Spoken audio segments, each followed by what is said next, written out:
Hi friends, welcome to blue spark Aqua. இன்றைக்கி நம்ம ஈஸியாக ஒரு பிளான்டட் டேங்க் எப்படி செய்கிறதுன்னு பார்க்கலாம் வாங்க. பிளான்டட் டேங்க் வைக்கணும்னா ரொம்ப காஸ்ட்லியாக செலவாகும். Because canister filter, aquarium soil, plants இது எல்லாமே காஸ்ட்லியாக வரும். இங்கே நாங்கள் காஸ்ட் எஃபெக்டிவாக ஒரு டேங்க் ரெடி பண்ணியிருக்கோம். சாதா ஃபில்டரோட ஏர்வே மட்டும் மாற்றி விடுற மாதிரி குட்டியாக ஒரு செட்டப் ரெடி பண்ணியிருக்கோம்.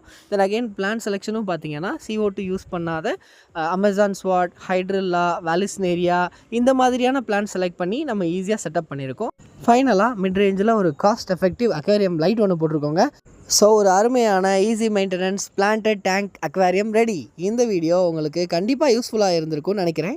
அண்ட் இது 100% சக்ஸஸாக அப்படின்னா ஒரு சின்ன ப்ராப்ளம். இந்த டேங்க் பார்த்தீங்களா செட் பண்ணி கிட்டத்தட்ட 2 வாரம் ஆகுது.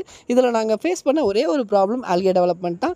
அதையும் ஈஸியாக எப்படி சால்வ் பண்ணுறதுன்னு அடுத்த வீடியோவில் பார்க்கலாம். இந்த வீடியோ உங்களுக்கு பிடிச்சிருந்தா லைக் பண்ணுங்கள், சேனலை சப்ஸ்கிரைப் பண்ணிக்கோங்க. மறக்காமல் உங்கள் வீட்டில் பிளான்டட் டேங்க் இருக்கான்றதை கமெண்ட் பண்ணிட்டு போங்க. Thank you friends.